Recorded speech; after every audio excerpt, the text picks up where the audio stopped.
Olá a todos, vamos dar aqui continuidade no vídeo da aula número 8 do Catecismo. Nós paramos aqui no parágrafo 164. Por ora, todavia, caminhamos pela fé, não pela visão. 2 Coríntios 5, 7. E conhecemos a Deus como que um espelho, de uma forma confusa, imperfeita. 1 Coríntios 13, 12.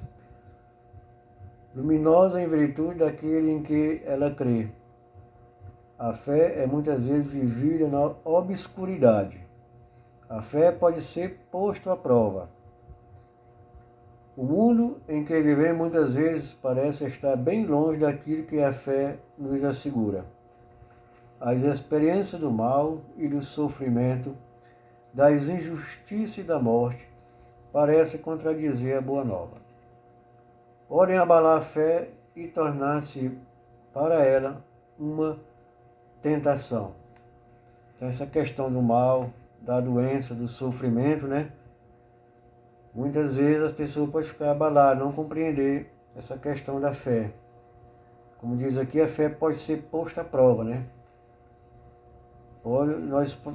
Constantemente nós somos provados na nossa fé, através de algum infortúnio, da morte, da doença, do sofrimento, da tentação. Então nós não estamos imunes a essa questão. 165. É então que devemos nos voltar para as testemunhas da fé. Abraão, que crê esperando contra toda a esperança, Romanos 4,18, a Virgem Maria, que na peregrinação da fé foi até a noite da fé, comungando com o sofrimento do seu filho e com a noite do seu túmulo.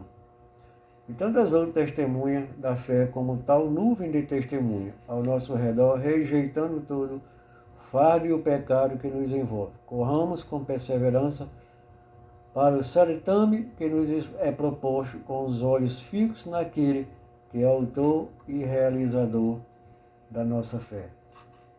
Então nós temos aqui que botar, né, a nossa fé em questão dessas testemunhas também, né, que passaram por tudo isso.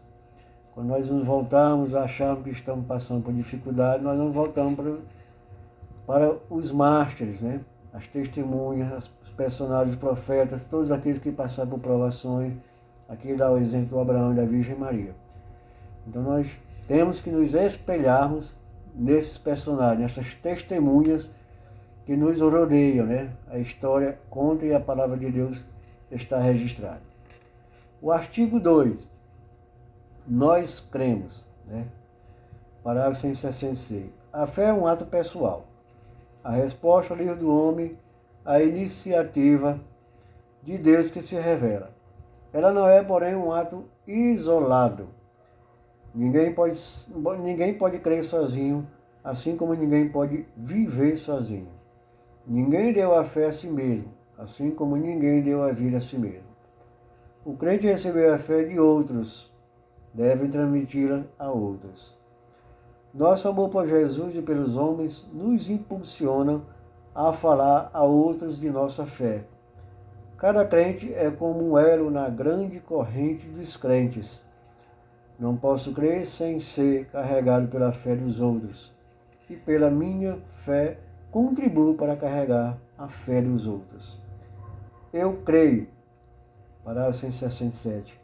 Esta é a fé da Igreja, professada pessoalmente por todo crente, principalmente pelo batismo. Nós cremos.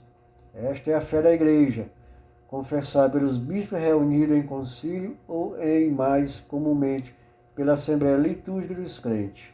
Eu creio é também a Igreja, nossa mãe, que responde a Deus com sua fé e que nos ensina a dizer: eu creio, nós cremos. Olhai, Senhor, para a fé da vossa Igreja. Parágrafo 168.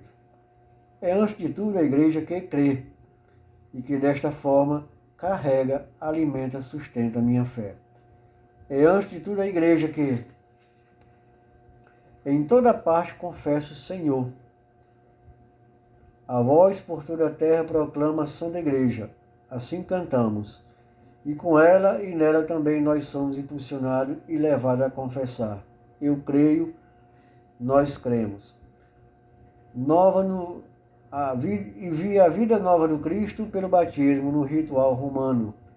O ministro do batismo pergunta ao catecúmeno: que pedes à Igreja de Deus? A resposta é: a fé. E que te dá a fé? A vida eterna. A salvação vem exclusivamente de Deus, mas por recebermos a vida de fé por meio da Igreja, esta última é nossa mãe. Nós cremos na Igreja como a mãe de nosso novo nascimento e não como se ela fosse a autora de nossa salvação. Por ser nossa mãe, a Igreja também é educadora de nossa fé. Então aqui o catecismo vai dar essa ênfase na Igreja, né? Nós não caminhamos sozinhos, nós vivemos a fé dos outros, a fé dos irmãos também, compartilhando a fé, e principalmente a Igreja. É por isso que nós temos que estar comungando com a Igreja, estarmos participando dos trabalhos e da obra da Igreja, porque é a Igreja que nos ensina, a Igreja que é dita como uma mãe, nossa mãe Igreja. Qual Igreja? Eu sempre enfatizo isso. Igreja Católica, Apostólica, Romana. É a Igreja verdadeira que Cristo fundou, não essas coisas que estão por aí afora dizendo que são Igreja de Deus. Mas a Igreja é nossa mãe, a Igreja Católica. Essa sim é que nos garante nós estarmos no caminho certo para a salvação, para a vida eterna. O ponto 2 é a linguagem da fé. O que é a linguagem da fé? Nós não cremos em forma, mas nas realidades que ela expressam. Parágrafo 170.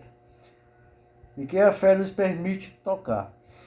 O ato de fé do crente não para no enunciado, mas chega até a realidade enunciada. Todavia temos acesso a essas realidades com o auxílio das formulações da fé. Estas permitem expressar e transmitir a fé, celebrar em comunidade, assimilar e viver cada vez mais. Parágrafo 171. A Igreja que é a coluna sustentável da verdade, 1 Timóteo 3,15, guarda fielmente a fé, uma vez por todas confiada aos santos. É ela, a Igreja, que conserva a memória da palavra de Cristo. É a Igreja que transmite de geração em geração a confissão de fé dos apóstolos, como uma mãe que ensina seus filhos a falar e, com isso, a compreender e a comunicar. A Igreja, nossa mãe, nos ensina a linguagem da fé para introduzir-nos na compreensão e na vida da fé. Mais uma vez aqui, o catecismo vai incentivar a Igreja. É a Igreja que guarda o quê? A doutrina, a verdade, os ensinamentos, tudo aquilo que nós necessitamos para viver uma vida cristã decente, uma vida cristã que nos garante a salvação e a vida eterna. Tudo isso é a Igreja que nos ensina como mãe. Nós somos filhos da Igreja. Nós temos por mãe a Igreja Católica Apostólica Romana. Ela que nos ensina, é que nos garante o caminho certo para a salvação. Terceiro ponto, uma única fé. Parágrafo 172.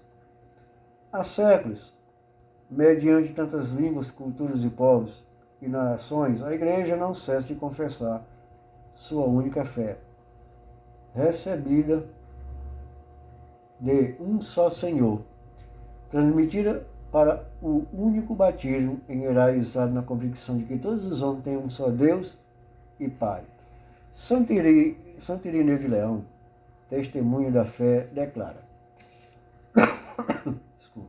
com efeito, a Igreja, embora espalhada pelo mundo inteiro, até os confins da terra, tendo recebido os apóstolos e discípulos deles a fé, guarda esta pregação e esta fé com cuidado, como se habitassem em uma só casa. Nelas crê de forma idêntica, como se estivesse uma só alma, e prega as verdades de fé, as ensina e transmite com voz unânime, como se possuísse uma só boca. Pois, se no mundo as línguas diferem, o conteúdo da tradição é uno e idêntico. E nem as igrejas estabelecidas na Germânia têm outra fé ou outra tradição. Nem as que estão entre os ibéricos, nem os que estão entre os celtas, nem os do Oriente, do Egito, da Líbia, nem os que estão estabelecidos no centro do mundo. A mensagem da igreja é, portanto, verídica e sólida, pois é nela que o único caminho de salvação aparece no mundo inteiro. Esta fé que recebendo da igreja, nós guardamos com cuidado, pois sem cessar, sob a ação do Espírito de Deus, à guisa de um depósito de grande preço, encerrado em um vaso precioso. Ela rejuvenesce e faz rejuvenescer o próprio vaso que a contém, que são seus filhos. Santo Irineu. Muito bem, meus amados irmãos, terminamos aqui esta introdução do credo, né? Basicamente a introdução. Nas próximas aulas nós vamos entrar definitivamente nos artigos da fé, né? Ficamos por aqui. Um abraço a todos. Salve Maria e viva Cristo Rei.